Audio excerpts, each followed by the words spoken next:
সালাম আলাইকুম আমার প্রিয় ফেসবুক বন্ধুগণ, আশা করি সবাই ভালো আছেন। আমার আজকের ভিডিও ক্লিপটা বিদেশ প্রসঙ্গ নিয়ে।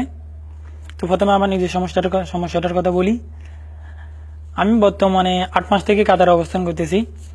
তো আমি সেলসম্যান ভিসা পাইয়া দালালের মাধ্যমে কাতারে আসি। প্রথম অবস্থাতে কথা কাজে মিল না থাকায় আমি চলে যাওয়ার জন্য অনেক কিছুই করি। তো আমার দেশের বাড়িতে আমার বাবার শক্তি বা রাজনৈতিক শক্তি ছিল না, বিধে আমি দালালের সাথে ঠিক উঠতে পারি নাই। আর দালালের প্রথমে এক কথা বলে, পরে আপনার সামনে হাজারো শর্ত দাঁড়া করে দিয়া আপনাকে অসহায় করে ফেলবে। আর দালালদের জন্য আসলে আমাদের দেশেও আইনানুগ কোনো কিছু নাই। আরো উল্টা বলে লোকজন যে দালালরা এরকমই হয়। তো কি করা বা আসলে কিছু করার নাই। আর যে কপিলের হাতে আমাকে সমর্পণ করা হয় তার মানবতা বলতে কিছুই নেই। আমাকে এখানে ছাগলের এদেশে এসবা বলে আর কি, যাকে বলে কি খামার বাড়ি। আমি এখানে একটা খামারের মধ্যে আছি। আর আমার কপিলটা একে তো সে জালিম, আমি আর সে পুলিশের বড় পোস্টে থাকায় আমি তার এগেনস্টে কিছু করতে পারি না। প্রথম অবস্থায় এই কাতারে আমি আইনের বিভিন্ন কার্যালয়ে দৌড়াদৌড়ি করি, কিন্তু দৌড়াদৌড়ি করি শুধু আমার নিজেও হয়রানি হই আর আমার অর্থনৈতিক অনেক ক্ষয়ক্ষতি হয়, কোনো লাভ হয় না। আইন আছে ভাই, আইন আমাদের দেশেও আছে, এখানেও আছে।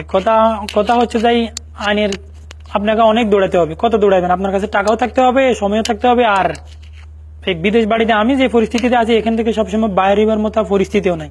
আমি একদিন বাইরে, 2 দিন বাইরে, কদিন বাইরে।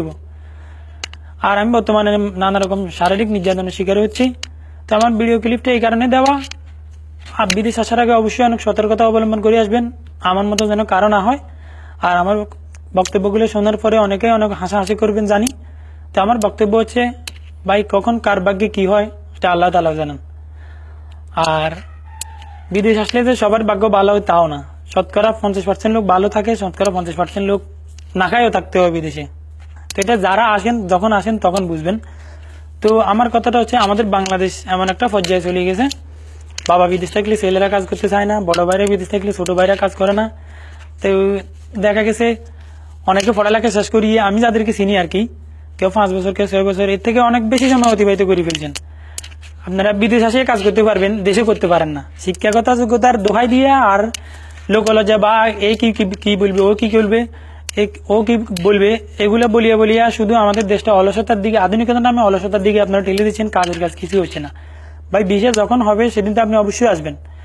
এখানে আসলে কারোর জন্য ইঞ্জিনিয়ার, ফোরম্যান বা ভালো ভালো পোস্ট গুলো কারোর জন্য অপেক্ষা করে না। এখানে আপনি বিল্ডিং কনস্ট্রাকশনের কাজ, রাস্তাঘাটের কাজ বা সুপার মার্কেটের কাজ বা এর থেকে আরো খারাপ কাজগুলো হয়। তো আসার আগ পর্যন্ত দেশে কিছু করেন। এই লজ্জা নামক শব্দটা দূর করিয়া, বর্তমানে লিখন নামক একটা ছেলের কথা উঠে আসলে ফেসবুকে। তো আমরা কি লিখন হতে পারি না? আমাদের দেশে এমন একটা পরিস্থিতি, আপনারা যারা বেকার আছেন সৃষ্টি করে ফেলছেন। 5 বছর আপনি বেকার বিদেশ আসার জন্য বেকার পড়ে রয়েছেন, কিন্তু 5 বছরে অনেক কিছু করতে পারতেন, দেখতে পারতেন। ওই 5 বছরে যদি আপনার উন্নতি হতে, আপনি বিদেশ আর আসতেন না। তো বিদেশ আসবেন বলিয়া অনেকের বাবার জায়গা আছে কিন্তু করতে চান না। তো যে কাজ আপনি একলা করতে পারেন না, 5 জন মিলিয়ে করেন, 10 জন মিলিয়ে করেন, তাতে তো আর কেউ কাউকে লজ্জা দেওয়ার মতো চান্স থাকে না। আমি আগে যখন দুবাই থেকে দেশে ফেরত যাই, তো আমি দেশে যাইয়া একটা কাজ শুরু করি, দেখি যে কাজটা আমি করতে আমার লজ্জা লাগে না, কিন্তু আমার পাড়া প্রতিবেশীর কারণে বা আমার বন্ধু বান্ধবের কারণে ওই কাজটা আমি করতে পারতেছি না। আমাদের দেশের সবচেয়ে সমস্যা হচ্ছে যে এটা শুধু আধুনিকতার নামে আমরা শুধু লোকজন অলস হয়ে পড়ছি, বেকার হয়ে পড়ছি। আর বর্তমানে বেকার যারা আছে তারা তো বেকারত্ব দূর করার, ওই টেনশনটা দূর করার জন্য কাজ করতে তাদের লজ্জা লাগে, শিক্ষাগত যোগ্যতা তাদেরকে বাধা দেয়।